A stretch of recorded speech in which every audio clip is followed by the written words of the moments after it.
Hello students, आप सभी का सक्सेस कोचिंग क्लास के चैनल पर स्वागत है। हमने पिछले कई वीडियोस आपके लिए लेकर आए थे, कक्षा 10वीं के कॉन्सेप्ट लेकर आए थे, जिसमें आपने कक्षा 10वीं का त्रिकोणमिति विषय पढ़ा। अब हम आज से एक नया कॉन्सेप्ट लेकर आ रहे हैं कक्षा 12वीं के लिए, कॉमर्स ग्रुप के अकाउंट्स विषय के लिए। हम चाह रहे हैं कि आपको हम साथ में 12th क्लास की भी पढ़ाई देते रहें। इसके लिए हमारा चैनल आप लोगों के लिए लेकर आए हैं अकाउंट्स विषय, जो कि हम प्रारंभ करने जा रहे हैं। तो हम चाहेंगे कि आप खूब आनंद लें, हमारे इस कॉन्सेप्ट को अच्छे से समझें और हमारे चैनल को सब्सक्राइब कीजिए और वीडियो को लाइक कीजिए और हाँ, बेल का बटन दबाना ना भूलिए और जल्दी से जल्दी हमारे कॉन्सेप्ट को समझिए और हमें मैसेज करके अपने कमेंट्स के जरिए हमें अवगत कराइए। स्टूडेंट्स, हम प्रारंभ करते हैं क्लास 12th अकाउंट सब्जेक्ट्स का पहला यूनिट। इस यूनिट में हमें पढ़ना है लाभ न कमाने वाले संस्थाओं के लेखांकन, accountant in not for profit organisation. ये यूनिट बहुत इजी यूनिट है, बहुत सरल है, आप लोगों को अच्छे से समझ में आएगा। इस यूनिट से 10 नंबर के प्रश्न पूछे जाते हैं परीक्षा में। 1-1 नंबर के 3 प्रश्न, 2 नंबर के 1 प्रश्न और 5 नंबर के 1 प्रश्न। इसमें हम पहले पढ़ चुके हैं 11th क्लास में फाइनेंशियल अकाउंट्स में, और बहुत अच्छा कॉन्सेप्ट है, बहुत अच्छा यूनिट है ये, आप लोग को अच्छे से समझ में आएगा। पहले हम थ्योरिकल समझते हैं, उसके बाद हम प्रैक्टिकल करेंगे। थ्योरी में हम इंट्रोडक्शन से प्रारंभ करते हैं। इंट्रोडक्शन में हम पढ़ेंगे संस्थाओं के बारे में। तो समाज में 2 प्रकार की संस्थाएं होती हैं, एक लाभ कमाने वाली व्यापारिक संस्थाएं और दूसरी लाभ न कमाने वाली संस्थाएं, ये गैर व्यापारिक संस्थाएं कहलाती हैं। लाभ कमाने वाली संस्थाओं से तात्पर्य है, व्यापारिक संस्थाओं से तात्पर्य है वे संस्थाएं जो लाभ कमाने के उद्देश्य से स्थापित की जाती है। ये संस्थाएं व्यापार के शुद्ध परिणाम को जानने के लिए इनके द्वारा व्यापार खाता, लाभ हानि खाता और चिट्ठा बनाया जाता है। व्यापारिक संस्थाएं जो लाभ कमाने के उद्देश्य से की जाती हैं उन्हें व्यापारिक संस्थाएं कहते हैं। और गैर व्यापारिक संस्थाएं, लाभ ना कमाने वाली संस्थाएं, वे संस्थाएं होती हैं जिनका प्रमुख उद्देश्य लाभ कमाने की बजाय समाज कल्याण हेतु पारमार्थिक गतिविधियां संचालित करना होता है। अर्थात ये संस्थाएं व्यक्तियों का एक ऐसा समूह होता है जो समाज कल्याण के कार्य बिना लाभार्जन के उद्देश्य से करता है। ये संस्थाएं लाभ के उद्देश्य से नहीं बनाई जाती है, इसलिए ये अपना हिसाब किताब रोकड़ पद्धति के अनुसार से रखना उचित समझती है। इनमें प्राप्ति भुगतान खाता, आय व्यय खाता और चिट्ठा बनाया जाता है। देखिए, संस्थाएं 2 प्रकार की हमने पढ़ी, एक व्यापारिक संस्थाएं और एक गैर व्यापारिक संस्थाएं। व्यापारिक संस्थाएं मतलब ट्रेडिंग ऑर्गेनाइजेशन, वे संस्थाएं जो लाभ कमाने के उद्देश्य से प्रारंभ की जाती हैं, जिनका मुख्य उद्देश्य होता है लाभ कमाना। और गैर व्यापारिक संस्थाएं वे संस्थाएं होती हैं जिनका मुख्य उद्देश्य लाभ कमाना नहीं होता, बल्कि समाज कल्याण के कार्य करना होता है। समाज कल्याण का कार्य करके लाभार्जन अर्जित करना उनका मुख्य उद्देश्य होता है। जैसे आप हॉस्पिटल, अस्पताल, महाविद्यालय, विद्यालय, ये सब संस्थाएं जो होती हैं गैर व्यापारिक संस्थाएं होती हैं। अब देखिए, गैर व्यापारिक संस्थाओं के उदाहरण हैं शैक्षणिक संस्थाएं, जो शैक्षणिक संस्थाओं में आते हैं विद्यालय, महाविद्यालय, विश्वविद्यालय। और धार्मिक संस्थाएं होती हैं मंदिर, मस्जिद, गुरुद्वारा, गिरजाघर। और खेल संस्थाएं स्पोर्ट्स क्लब, जिम खाना और व्यायामशाला। और सामाजिक संस्थाएं अस्पताल, पुस्तकालय, औषधालय, चिकित्सालय इत्यादि। और मनोरंजन व सांस्कृतिक संस्थाएं संगीत अकादमी, नृत्य अकादमी और नाटक अकादमी। ये सभी संस्थाएं जो होती हैं गैर व्यापारिक संस्थाएं होती हैं। इनका मुख्य उद्देश्य समाज कल्याण करना होता है और लाभ कमाने का मुख्य उद्देश्य इनका नहीं होता है। इन्हीं में एक और संस्था आती है पेशेवर संस्थाएं। पेशेवर संस्थाएं चैम्बर ऑफ कॉमर्स, शिक्षक संघ, श्रम संघ, मेडिकल काउंसिल, भारतीय चार्टर्ड अकाउंटेंट्स संस्थान इत्यादि, ये सब पेशेवर संस्थाएं होती हैं। अब हम प्रश्न उठता है कि पेशेवर संस्थाएं में पेशेवर व्यक्ति किसे कहते हैं। ये प्रश्न 2 नंबर का आता है पेपर में। स्टूडेंट्स, मैंने नोट्स बना के रखे हुए हैं और फिर मैं आपको समझा रहा हूँ ताकि ज़्यादा समय न लगे और आप लोग को अच्छे से समझ में आए, इसलिए मैंने प्रश्न और उत्तर दोनों बना के रख लिया है। तो देखिए, पहला प्रश्न मैं लिया हूँ छोटा सा, 2 नंबर का प्रश्न परीक्षा में पूछा जाता है, पेशेवर व्यक्ति किसे कहते हैं। तो पेशेवर व्यक्ति वे व्यक्ति होते हैं जो अपनी सेवाएं उपलब्ध कराकर आय अर्जित करते हैं, जैसे डॉक्टर, वकील, इंजीनियर, प्रोफेसर इत्यादि। देखिए, ये तो सब आप जानते होंगे, डॉक्टर से आपने मिला ही होगा, आप सब लोग मिले होंगे, वकील से भी मिले होंगे। ये सब व्यक्ति वे व्यक्ति हैं जो अपने सेवाएं प्रदान करते हैं और अपनी जीविकोपार्जन करते हैं। लाभार्जन इनका मुख्य उद्देश्य नहीं होता है, समाज कल्याण में कुछ सहयोग देना होता है। तो ये सब व्यक्ति जो अपनी सेवाओं के बदले में प्रतिफल प्राप्त करते हैं, उन्हें पेशेवर व्यक्ति कहते हैं, जैसे डॉक्टर, वकील, इंजीनियर, प्रोफेसर इत्यादि। अब प्रश्न उठता है, गैर व्यापारिक संस्थाएं और व्यापारिक संस्थाओं में अंतर, दोनों में अंतर क्या है। गैर व्यापारिक संस्थाएं मतलब लाभ न कमाने वाली संस्थाएं, और व्यापारिक संस्थाएं मतलब लाभ कमाने वाली संस्थाएं। इस प्रश्न को इस तरह से भी पूछ सकता है, लाभ न कमाने वाली संस्थाएं और लाभ कमाने वाली संस्थाओं में अंतर बताइए। तो देखिए, अंतर अपन को ऐसे लिखना है, अंतर का आधार बनाना है, लाभ ना कमाने वाली संस्थाएं और लाभ कमाने वाली संस्थाएं, 2 भागों में बांट लेना है। आधार में हम पहला नंबर डालेंगे, मुख्य उद्देश्य उनका क्या होता है। तो लाभ ना कमाने वाली का मुख्य उद्देश्य क्या होता है। इनका मुख्य उद्देश्य समाज सेवा करना होता है। लाभ ना कमाने वाली संस्थाओं का मुख्य उद्देश्य क्या होता है, समाज सेवा करना होता है। और लाभ कमाने वाली संस्थाओं का मुख्य उद्देश्य क्या होता है, लाभ कमाना। दूसरा नंबर है वित्तीय विवरण। लाभ ना कमाने वाली संस्थाओं का वित्तीय विवरण निम्न होता है। कौन कौन से हैं, प्राप्ति भुगतान खाता, आय व्यय खाता और चिट्ठा। इनमें ये खाते खोले जाते हैं। लाभ ना कमाने वाली संस्थाओं में प्राप्ति भुगतान खाता, आय व्यय खाता और चिट्ठा ये बनाए जाते हैं। और लाभ कमाने वाली संस्थाओं में के वित्तीय विवरण में ये खाते खोले जाते हैं, व्यापार खाता, लाभ हानि खाता और चिट्ठा बनाया जाता है। तीसरा है, अंतर का तीसरा, प्रतिफल। इन संस्थाओं को अपने कार्यों के प्रतिफल में बचत मतलब सरप्लस या कमी को डिफिसिट कहते हैं। इनमें अगर बचत होगी तो अगर हम लाभ ना कमाने वाली संस्थाओं को चलाते हैं और उनके कार्य करते हैं तो उसके प्रतिफल में जो हमें लाभ होता है उसको हम बचत कहते हैं, और अगर हानि होती है तो उसको हम क्या कहते हैं, डिफिसिट या कमी कहते हैं।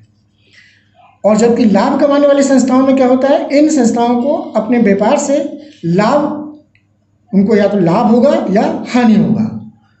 लाभ कमाने वाली संस्थाओं में या तो लाभ होगा या हानि होगा। तो इन संस्थाओं को अपने व्यापार से लाभ या हानि प्राप्त होती है। चौथा है पूंजी। इन लाभ न कमाने वाली संस्थाएं मतलब इन संस्थाओं की अपनी कोई निजी पूंजी नहीं होती है। लाभ न कमाने वाली संस्थाओं की अपनी कोई निजी पूंजी नहीं होती है, और लाभ कमाने वाली संस्थाओं की क्या होती है, अपनी निजी पूंजी होती है। उनकी स्वयं की पूंजी, फर्म की स्वयं की पूंजी बनती है। 5वां पॉइंट है प्रशिक्षित कर्मचारी। इन संस्थाओं में हिसाब रखने के लिए प्रशिक्षित कर्मचारी की आवश्यकता नहीं रहती है। लाभ न कमाने वाली संस्थाओं में हिसाब रखने के लिए प्रशिक्षित कोई पढ़े लिखे बहुत विद्वान व्यक्ति की आवश्यकता नहीं रहती है। परंतु इसके विपरीत लाभ कमाने वाली संस्थाओं में क्या होती है, इन संस्थाओं में हिसाब का लेखा करने के लिए प्रशिक्षित व दक्ष, प्रशिक्षित या उसमें हासिल जो उसको कर सकता है, अकाउंटेंट, अकेंक्षक आदि कर्मचारियों की आवश्यकता होती है इसमें। 6वां पॉइंट है, अगर हम उदाहरण लें तो शिक्षण संस्थाएं, मनोरंजन एवं धार्मिक संस्थाएं आदि उदाहरण हैं किसके, लाभ ना कमाने वाली संस्थाओं के। और लाभ कमाने वाली संस्थाओं के उदाहरण क्या है, जैसे एकाकी व्यापार, साझेदारी संस्थान एवं कंपनी आदि इनके उदाहरण हैं। लाभ न कमाने वाली संस्थाओं के उदाहरण है शिक्षण संस्थान, मनोरंजन एवं धार्मिक संस्थान, है ना। और लाभ कमाने वाली संस्थाओं के क्या उदाहरण है? एकाकी व्यापार, साझेदारी संस्थाएं एवं कंपनी, ये सब उनके उदाहरण हैं। स्टूडेंट्स, 7वां पॉइंट से लेखांकन पद्धति, लाभ न कमाने वाली संस्थाओं में किस प्रकार की लेखांकन पद्धति रखी जाती है? तो इन संस्थाओं में ये संस्थाएं अपना हिसाब किताब का लेखा रोकड़ पद्धति के अनुसार रखते हैं। रोकड़ पद्धति मतलब कैश बुक, आपने 11th क्लास में जो कैश बुक पढ़ा था उसके हिसाब से यह अपनी लेखांकन पद्धति लेखा क्रिया करते हैं लाभ न कमाने वाली संस्थाएं। परंतु इसके विपरीत यदि हम लाभ कमाने वाली संस्थाओं में जाए तो उसमें क्या होता है? ये संस्थाएं अपना हिसाब किताब का लेखा दोहरा लेखा प्रणाली या व्यापारिक हिसाब प्रणाली के अनुसार रखती है। दोहरा लेखा प्रणाली के हिसाब से लाभ न कमाने वाली संस्थाएं भी रखती है, लेकिन वो कैश सिस्टम रोकड़ पद्धति के अनुसार रखती है। और लाभ कमाने वाली संस्थाएं क्या करती है? इसमें ये दोहरा लेखा प्रणाली के हिसाब से पंजी प्रविष्टि भी करती है और अपना हिसाब किताब व्यापारिक हिसाब प्रणाली के अनुसार से रखती है। स्टूडेंट्स, एक प्रश्न और आता है इसमें, प्रश्न उठता है लाभ न कमाने वाली संस्थाओं की विशेषताएं लिखिए। प्रश्न पूछा जाएगा लाभ न कमाने वाली संस्थाओं की क्या विशेषताएं हैं या उनकी विशेषताओं का वर्णन कीजिए। तो हम उसका उत्तर लिखते हैं लाभ न कमाने वाली संस्थाओं की विशेषताएं निम्न हैं। क्या है? इन संस्थाओं की स्थापना समाज कल्याण के लिए की जाती है। इनका स्थापना किसके लिए की जाती है? समाज कल्याण के लिए की जाती है। पहला पॉइंट हो गया।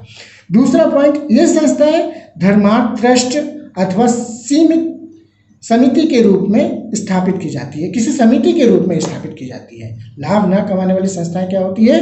एक समिति बना करके स्थापित की जाती है। तीसरा पॉइंट है, इन संस्थाओं द्वारा अपना हिसाब किताब विधिवत रखा जाता है। लाभ न कमाने वाली संस्थाओं का हिसाब किताब जो है एक विधिवत रखा जाता है। चौथा पॉइंट, इनका अस्तित्व इनके सदस्यों से पृथक रहता है। लाभ न कमाने वाली संस्थाओं का अस्तित्व जो है उनके सदस्यों से अलग रहता है। पांचवा पॉइंट, इन संस्थाओं में आर्थिक अंशदान देने वाले लोगों को सदस्य कहा जाता है। इन संस्थाओं में क्या होता है? जो आर्थिक अंशदान देते हैं उनको हम सदस्य कहते हैं। लाभ न कमाने वाली संस्थाओं में जो आर्थिक मदद करते हैं, उन संस्थाओं को जो आर्थिक सहायता प्रदान करते हैं उनको हम क्या कहते हैं? अंशदान देने वाले लोगों को क्या कहते हैं? हम सदस्य कहते हैं। छठवां पॉइंट है, ये अपना हिसाब किताब रोकड़ प्रणाली पर रखते हैं। मैंने आपको पहले ही बताया था, अपन अंतर में पढ़े थे कि लाभ न कमाने वाली संस्थाएं अपना लेखांकन किस पद्धति पर रखते हैं? रोकड़ पद्धति पर, रोकड़ प्रणाली पर, कैश सिस्टम से अपना यह हिसाब किताब रखते हैं। सातवां पॉइंट है, इन संस्थाओं का प्रबंध एक चुनी हुई कार्य समिति के द्वारा होता है। प्रबंध मतलब ये मैनेजमेंट जो करते हैं, इनका एक ग्रुप बनता है और ग्रुप बनाने में उनमें से एक सदस्य को प्रबंधक चुना जाता है और उसके द्वारा ये संचालित करते हैं। इनकी कार्य समिति बनती है, इसमें बहुत सारे सदस्य होते हैं, उनका एक कार्य समिति बनाते हैं और उनके चुनी हुई कार्य समिति के द्वारा इनका प्रतिपादन किया जाता है। आठवां पॉइंट, ये अपनी वार्षिक बचत, जो इनके साल भर की बचत होती है, उसको जो इनको लाभ होता है, इनको अगर प्रॉफिट होता है मतलब इनके पास खर्च करने के बाद, व्यय करने के बाद जो पैसा बच जाता है, जो धन बच जाता है, इसको ये बचत कहते हैं। और अगर इनको कमी होती है तो उसको डिफिसिट कहते हैं या कमी कहते हैं। इन सभी को, जो बचत और जो कमी होती है उसको पूंजी कोष में समायोजित कर देते हैं। लाभ न कमाने वाली संस्थाएं क्या करती हैं?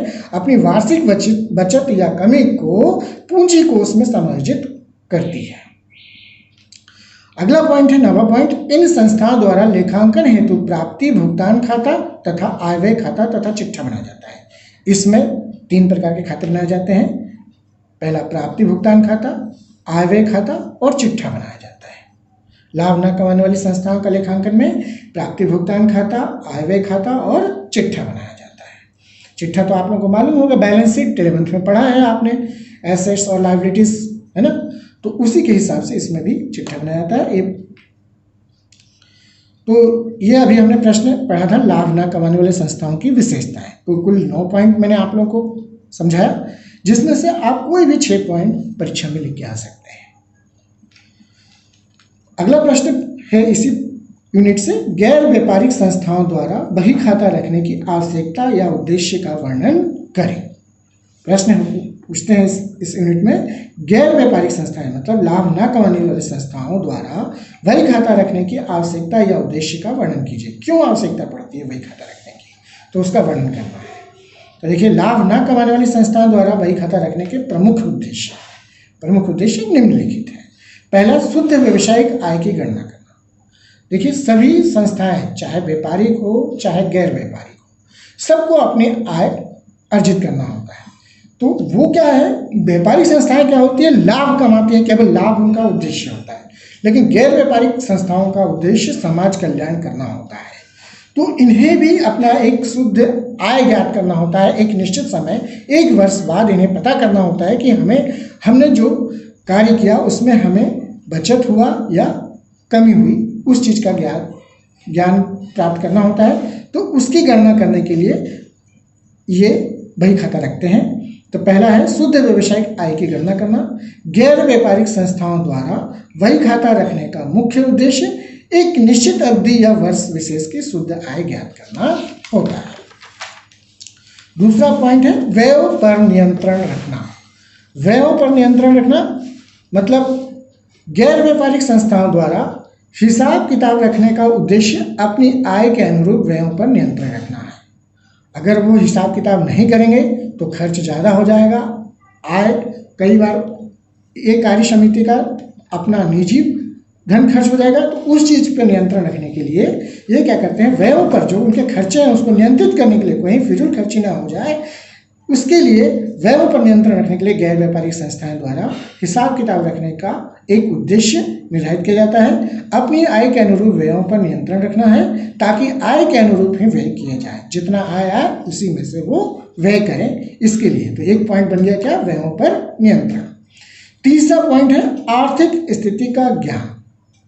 आर्थिक स्थिति का ज्ञान एक निश्चित अवधि के अंत में संस्था की वास्तविक आर्थिक स्थिति का ज्ञान प्राप्त करने के उद्देश्य से हिसाब किताब रखना आवश्यक होता है। बहुत जरूरी होता है कि उन्हें वर्ष के अंत में उनकी आर्थिक स्थिति क्या है, वो जो संस्था है गैर व्यापारिक संस्था है उनकी आर्थिक स्थिति किस प्रकार की है, तो उसकी जानकारी के लिए ये हमें बही खाता रखना आवश्यक होता है। चौथा पॉइंट है आयकर का भुगतान। आयकर विभाग को अपनी आय का उचित रूप में हिसाब प्रस्तुत करने हेतु वही खाता रखने की आवश्यकता होती है। क्योंकि देखिए, गैर व्यापारिक संस्थाएं भी आयकर का भुगतान करती है, तो उसका भी आयकर विभाग को अपनी आय का मतलब आयकर विभाग को बताना होता है कि उन्होंने कितना आय किया है। तो एक उचित रूप में हिसाब प्रस्तुत करने हेतु वही खाता रखने की आवश्यकता होती है। तो उनको भी भुगतान करना रहता है आयकर का, उसके लिए भी एक बही खाता उन्हें रखना पड़ता है। एक उद्देश्य ये भी होता है। पांचवा पॉइंट है सदस्यों की जानकारी हेतु। संस्था के सभी सदस्यों को संस्था के आय व्यय की जानकारी देने हेतु वही खाता रखने की आवश्यकता होती है। जितने भी सदस्य रहते हैं सभी को जानकारी देना होता है कि हमारे इस संस्था में कितना आय आया और कितना व्यय हुआ। तो उसकी जानकारी देने के लिए भी ये बही खाता रखे जाते हैं। गैर व्यापारिक संस्थानों में बही खाता खोले जाते हैं। छठवां पॉइंट है प्रगति का मूल्यांकन। गैर व्यापारिक संस्थाओं के द्वारा हिसाब रखने का उद्देश्य संस्था के प्रगति का मूल्यांकन करना भी होता है। जिस उद्देश्य के लिए संस्था स्थापित की गई है वह उद्देश्य पूरा हो रहा है या नहीं, इस बात की जानकारी के लिए भी बही खाता रखना अनिवार्य होता है। मतलब संस्था कितनी प्रगति कर रही है और उनका जो उद्देश्य, जिस उद्देश्य से उन्होंने संस्था प्रारंभ किया है, वो उद्देश्य पूरा हो रहा है या नहीं, उसकी जानकारी के लिए भी हमें बही खाता रखना आवश्यक है। मतलब गैर व्यापारिक संस्थान में प्रगति का मूल्यांकन करने के लिए भी बही खाता रखा जाता है।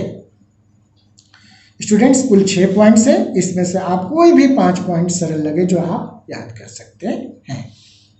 अगला प्रश्न है इसी यूनिट का, लाभ न कमाने वाली संस्थाओं या पेशेवर व्यक्ति द्वारा अपनाई जाने वाली हिसाब की पद्धति कौन सी है और इस पद्धति को अपनाने के क्या कारण हैं। देखिए, ये प्रश्न कई बार आया है परीक्षा में और कई बार 1 नंबर का ऑब्जेक्टिव में पूछ लेता है। 1 नंबर का प्रश्न आ जाता है, केवल इतना पूछता है कि लाभ न कमाने वाली संस्थाओं या पेशेवर व्यक्तियों द्वारा अपनाई जाने वाली हिसाब की पद्धति कौन सी है। तो सबसे सिंपल कैश सिस्टम, रोकड़ पद्धति है। 1 नंबर का हो जाता है, ऑब्जेक्टिव में भी पूछ लेता है, खाली स्थान में भी पूछ लेता है।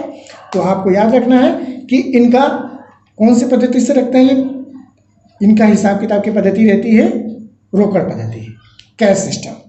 लेकिन इसी में एक और जोड़ देता है प्रश्न कि इस पद्धति को अपनाने के क्या कारण हैं। बहुत छोटा प्रश्न है लेकिन बहुत अच्छा है। लाभ न कमाने वाली संस्थाएं या पेशेवर व्यक्ति अपना हिसाब किताब दोहरा लेखा प्रणाली के अनुसार ही रखते हैं। मैंने आपको पहले बताया था कि दोहरा लेखा प्रणाली के अनुसार रखते हैं, लेकिन कैश सिस्टम, रोकड़ पद्धति। किंतु लाभ न कमाने वाली संस्थाओं का ध्येय लाभार्जन नहीं होता है, इनका मुख्य उद्देश्य लाभार्जन करना नहीं होता है, अतः वे अपना हिसाब किताब रोकड़ पद्धति, कैश सिस्टम के अनुसार रखना उचित समझती है। संस्था जो है अपना हिसाब किताब रोकड़ पद्धति के अनुसार से रखना उचित समझती है। रोकड़ प्रणाली अपनाने के प्रमुख कारण। अब एक और प्रश्न इसमें जुड़ा हुआ था कि इस पद्धति को अपनाने के क्या कारण है। तो रोकड़ पद्धति अपनाने के प्रमुख कारण निम्न है। पहला क्या है, यह पद्धति बहुत सरल प्रणाली है। यह पद्धति क्या है, लेखांकन की यह प्रणाली अत्यंत सरल है। इसमें रोकड़ पुस्तक और खाता पुस्तक रखी जाती है जिनका लिखना सरलता से सीखा जा सकता है। ये बहुत सरल प्रणाली है, बहुत सरलता से इसको सीख सकते हैं, इसलिए इसको रखा जाता है। दूसरा है नगद व्यवहार। इन संस्थाओं में जो इन संस्थाएं होती हैं उनके व्यक्तियों के लेन देन जो है अधिकतर नगद ही होते हैं, इसमें उधार बहुत कम होता है, नाम मात्र का। अतः रोकड़ पद्धति अपनाने के लिए ये बहुत उचित है। रोकड़ पद्धति में नगद व्यवहारों का लेखा किया जाता है, इसलिए रोकड़ पद्धति अपनाई जाती है। तीसरा पॉइंट है पूर्ण प्रणाली। ये प्रणाली क्या है, पूर्ण है। इन संस्थाओं में व्यक्तियों को प्राप्ति भुगतान या आय व्यय खाता एवं चिट्ठे की ही आवश्यकता होती है, जिनके लिए ये प्रणाली पूर्ण रहती है। इन संस्थाओं एवं व्यक्तियों को प्राप्ति भुगतान या आय व्यय खाता एवं चिट्ठे की आवश्यकता होती है, जिसके लिए यह प्रणाली पूर्ण रहती है। मतलब इन्हें आय व्यय खाता, प्राप्ति भुगतान खाता और चिट्ठा बना करके समझा दिया जाता है। पूरा हिसाब किताब वर्ष भर का एक निश्चित समय का मिल जाता है, जो कि ये अपने आप में पूर्ण होती है। चौथा पॉइंट है बचत एवं घाटे की जानकारी। आय व्यय खाता बनाकर संस्था के बचत या घाटे की जानकारी प्राप्त हो जाती है। अगर आय का व्यय पर अधिक होगा तो बचत होगा, अगर आय अधिक हो गई व्यय कम हुआ तो बचत होगा, और अगर व्यय ज़्यादा हो गया आय कम हुआ तो समझिए कि घाटा लगा। तो इस चीज़ की जानकारी इससे मिल जाती है। बचत को हम सरप्लस कहते हैं और घाटे को डिफिसिट कहते हैं। पांचवा पॉइंट है हिसाब की जांच। इस प्रणाली में मतलब रोकड़ प्रणाली में हिसाब की जांच करना बहुत सरल है, क्योंकि इस प्रणाली में प्राप्ति भुगतान खाता बनाया जाता है और प्राप्ति भुगतान खाता बनाकर हिसाब की शुद्धता की जांच की जा सकती है। मतलब हिसाब किताब जांचने के लिए प्राप्ति भुगतान खाता, क्योंकि बहुत सरल होता है, रिसिप्ट अमाउंट पेमेंट अमाउंट करके बनाया जाता है, तो हमें पता चल जाता है कि रिसिप्ट और पेमेंट अकाउंट मतलब प्राप्ति भुगतान खाता में समस्त प्राप्तियों और भुगतानों का लेखा करके हम पता कर लेते हैं कि हिसाब सही है या नहीं, उसकी जांच बहुत सरल हो जाती है। छठवां पॉइंट है सीमित लेन देन। इन संस्थाओं व व्यक्तियों के लेन देन सीमित होते हैं। इन संस्थाएं, ये क्या संस्थाएं, गैर व्यापारिक संस्थाएं वे संस्थाएं होती हैं जो लाभ नहीं कमाने के उद्देश्य से होती है, समाज कल्याण की होती हैं। जैसे आपने मान लो कोई क्लब में क्या लेन देन होगा, स्पोर्ट्स के सामान आएंगे, या कोई दान दिया है तो बढ़ेगा, उनका आय बढ़ेगा, और अगर उन्होंने कोई सामान खरीदा, फर्नीचर खरीदा, खेल कूद के सामान खरीदे तो वो व्यय होगा। तो आय एक तरफ और व्यय एक तरफ लिख करके और फिर उसमें से घटा के पता कर लेते हैं। तो इनका बहुत सीमित लेन देन होता है, बड़ा व्यवसाय नहीं है, व्यापारिक व्यवसाय नहीं है, लाभ अर्जन करने की क्षमता नहीं रखते। ये लाभ अर्जन क्षमता तो रखते हैं, लाभ अर्जन मतलब लाभ कमाने के उद्देश्य से नहीं रखते हैं, इसलिए इनका लेन देन क्या होता है, बहुत सीमित होता है। अतः इनका सीमित लेन देन है। इन संस्थाओं व व्यक्तियों के लेन देन सीमित होते हैं, अतः विस्तार पूर्वक इनके पुस्तकों में लेखा करने के उपयुक्त नहीं होता है। ज़्यादा इनमें विस्तार पूर्वक लिखना आवश्यक नहीं है। चिट्ठा बनाना। इस प्रणाली में आर्थिक स्थिति की जानकारी के लिए चिट्ठा बैलेंस शीट बनाया जाता है। लास्ट में हम दोहरा लेखा प्रणाली में भी बैलेंस शीट पहले भी पढ़ाते थे, 11th में भी बनाते थे, फाइनेंशियल अकाउंट में उसी प्रकार का चिट्ठा हिस्सा बनाएंगे।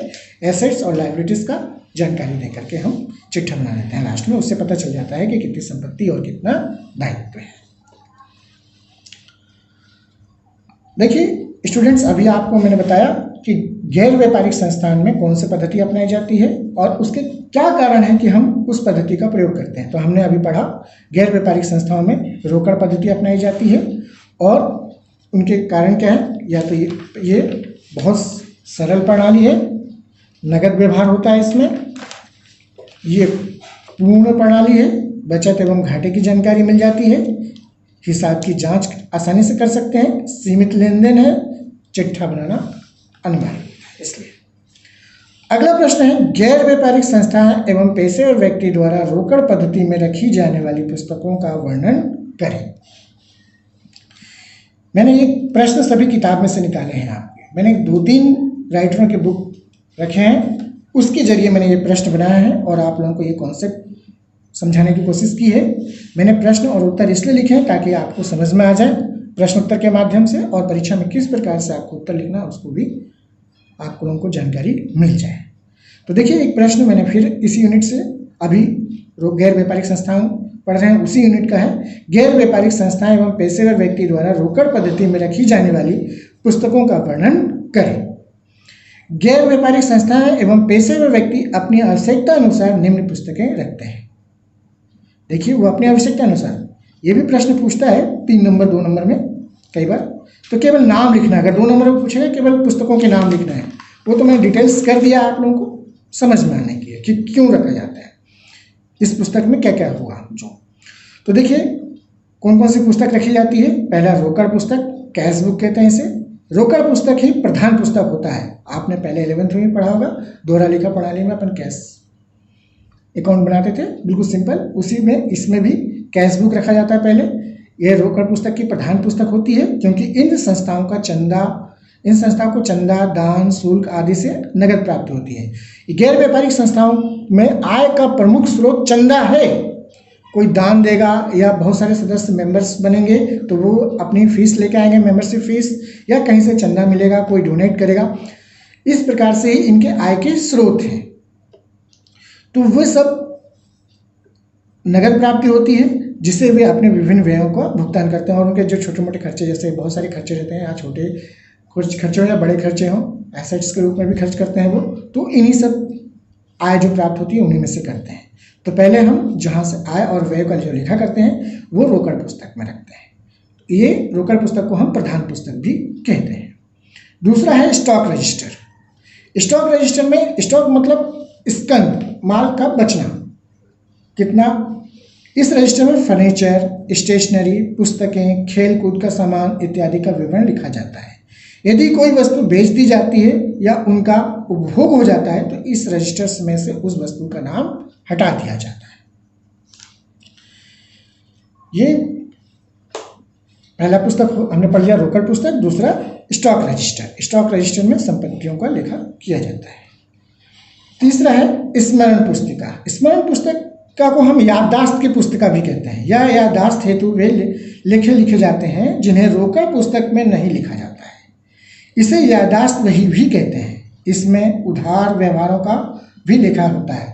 उधार तो पहले गैर व्यापारिक संस्था में बहुत नाम मात्र का होता है, जैसे कोई बोल रहा है कि चंदा मैं बाद में दे दूंगा या इस चीज़ का पैसा बाद में चुका देंगे, तो मेंबरशिप बाद में दे देंगे, लेकिन ये जनरली होता नहीं है, बहुत कम होता है उधार। इसलिए उसको याददाश्त रखने के लिए हम एक स्मरण पुस्तिका बना लेते हैं। कई बार क्या होता है, पहले ही एडवांस भी मिल जाता है तो उसको याद रखने के लिए भी हम स्मरण पुस्तिका में रख सकते हैं। देखिए अगला पॉइंट है वेतन एवं मजदूरी बही। वेतन एवं मजदूरी बही मतलब सैलरी एंड वेजेस बुक। संस्थाओं में कई तरह के कर्मचारी भी होते हैं, छोटे छोटे, उनको भुगतान करना है, उनका वेतन देना है, तो उसका लेखा करने के लिए ये वही बनाई जाती है। इस वही में संस्था के कर्मचारियों को देय वेतन एवं मजदूरी का लेखा किया जाता है। जो गैर व्यापारिक संस्थाएं होती हैं उसमें कई मजदूर होते हैं या कर्मचारी होते हैं, उनका जो भुगतान किया जाता है उसका लेखा हम वेतन एवं मजदूरी बही में करते हैं। पुस्तक है खाता बही, लेजर। इसमें व्यवहारों को वर्गीकृत एवं व्यक्तिगत जानकारी के लिए खाता बही रखी जाती है। एक खाता बही भी बनाई जाती है जिसमें व्यवहारों का वर्गीकृत किया जाता है, प्राप्ति भुगतान खाता, आय व्यय खाता, चिट्ठा, ये सब का वर्गीकरण किया जाता है और वो जानकारी किस में रहती है, खाता बही में रहती है। छठवां है विनियोग रजिस्टर। कई बार क्या करती है संस्थाएं के पास अगर बचत हो जाता है, आय बच जाता है तो उसको कहीं इन्वेस्ट कर देती है ताकि उससे और आय प्राप्त कर सके। तो यदि ऐसी कोई इन्वेस्ट कहीं करती है संस्था तो उसके लिए एक रजिस्टर बनाती है। तो इस रजिस्टर में संस्था के द्वारा किए गए विनियोगों का लेखा किया जाता है। स्टूडेंट्स, अभी आपने ये प्रश्न पढ़ा था कि गैर व्यापारिक संस्थाएं में पेशेवर व्यक्ति द्वारा रोकड़ पद्धति में रखी जाने वाली पुस्तकों का वर्णन क्या था। तो उन्हीं का वर्णन अपन ने पढ़ा। इनमें कौन कौन सी पुस्तकें खुली जाती है। केवल अगर आपको कम नंबर के प्रश्न पूछे जाएंगे, 2 नंबर के पूछे जाएंगे, तो आप केवल उनके नाम लिखेंगे।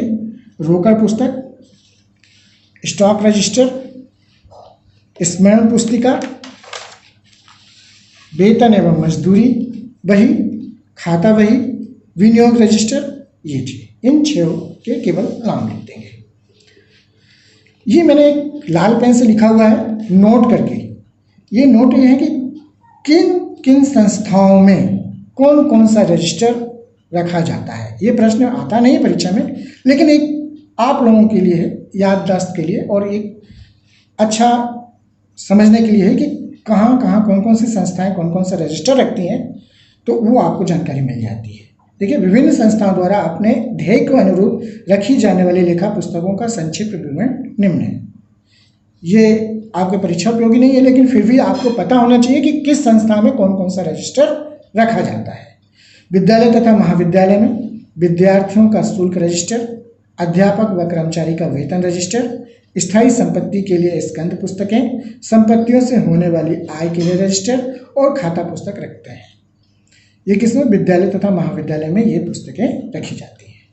मनोरंजन क्लब और साहित्य परिषद में चंदा रजिस्टर, सदस्य रजिस्टर, स्कंद पुस्तकें, संपत्ति रजिस्टर आदि रखते हैं। और धर्मार्थ संस्थाएं जैसे मंदिर, मस्जिद, गुरुद्वारे, ये सब धर्मार्थ संस्थाएं में आती हैं। तो इनमें दानदाताओं का रजिस्टर, संपत्ति रजिस्टर, संपत्तियों का आय व्यय का लेखा रजिस्टर और व्यक्तिगत खाता बही रखी जाती है। पुस्तकालय और वाचनालय में पुस्तकों के रजिस्टर, पत्र पत्रिकाओं के रजिस्टर, सदस्य रजिस्टर, चंदा और संपत्तियों रजिस्टर रखते हैं। औषधालय और अस्पताल, इसमें औजार, जो छोटे मोटे औजार होते हैं जिनसे डॉक्टर्स, चिकित्सक लोग कार्य करते हैं, वो वाले औजार, औषधियाँ, फर्नीचर, बिस्तर आदि के लिए पृथक पृथक रजिस्टर रखे जाते हैं। शुल्क, दान, जो दान में आता है वो, तथा संपत्ति से जो आय लेना बाकी है उनके लिए स्मरण पुस्तिका तथा व्यक्तिगत खाता पुस्तक भी रखते हैं। किसमें, औषधालय, अस्पताल में। स्टूडेंट्स, आज की कड़ी में हम लास्ट प्रश्न पढ़ रहे हैं। इसके बाद हम इसी चैप्टर का अगला पार्ट निकालेंगे, अगले पार्ट की वीडियो बनाएंगे। तो आज हम आखिरी प्रश्न पढ़ रहे हैं आज के इस वीडियो के।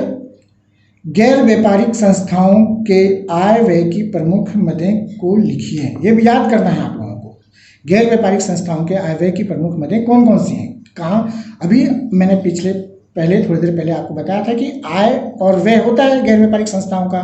तो आय कहाँ से प्राप्त होती है और कौन कौन सी मदें जो ऐसी हैं जहाँ वो भुगतान करते हैं, व्यय करते हैं। तो आय की मदें कौन कौन सी है, इसमें प्रवेश शुल्क, कोई सदस्य अगर संस्था में जुड़ता है तो प्रवेश शुल्क, एंट्री फीस देता है, तो उसे ये उनसे प्राप्ति होती है, संस्था को आय होती है।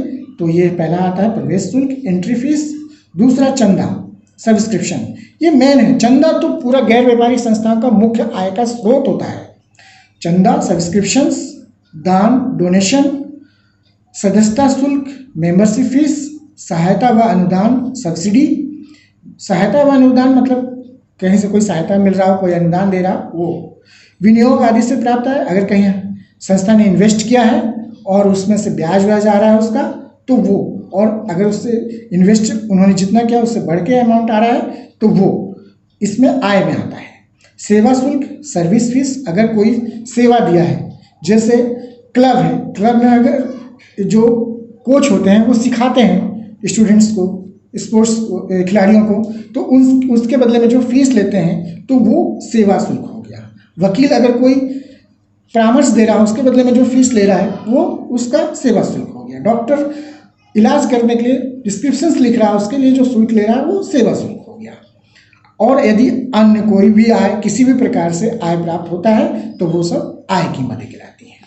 व्यय की मदें में वेतन एवं मजदूरी है ना, जो भुगतान करते हैं, सैलरी एंड वेजेस, बिजली व्यय, इलेक्ट्रिक चार्जेस जो एक्सपेंसेस करते हैं, किराया, रेंट, अगर कोई संस्था रेंट पे चल रही है तो उसका किराया देती है तो वो खर्चे में आती है, वो व्यय की मदद कहलाती है। खेल कूद के व्यय, गेम्स एक्सपेंसेस, स्टेशनरी व छपाई के व्यय, डाक तार व टेलीफोन व्यय, टेलीग्राम एंड टेलीफोन एक्सपेंसेस, मरम्मत, कोई रिपेयरिंग एक्सपेंसेस है तो, और किसी भी प्रकार का अदर एक्सपेंसेस, ये व्यय की मदें हो गई। स्टूडेंट्स आपको ये याद करना है और हम इसके आगे के प्रश्न अगले पार्ट में पढ़ेंगे। तो आपको ये वीडियो कैसा लगा, आप हमारे चैनल को सब्सक्राइब कीजिए और वीडियो को लाइक कीजिए और बेल का बटन दबा के मुझे इंगित कीजिए। अगला हम आगे पढ़ेंगे इसी यूनिट का और कई थ्योरिकल प्रश्न। अभी थ्योरिकल चलेगा एक पार्ट में और फिर प्रैक्टिकल करेंगे। हम पढ़ेंगे प्राप्ति भुगतान खाता और आय व्यय खाता के बारे में और चिट्ठा बनाना। इन सब की थ्योरी के पढ़ेंगे, उसके बाद हम प्रैक्टिकल के सवाल करेंगे। धन्यवाद।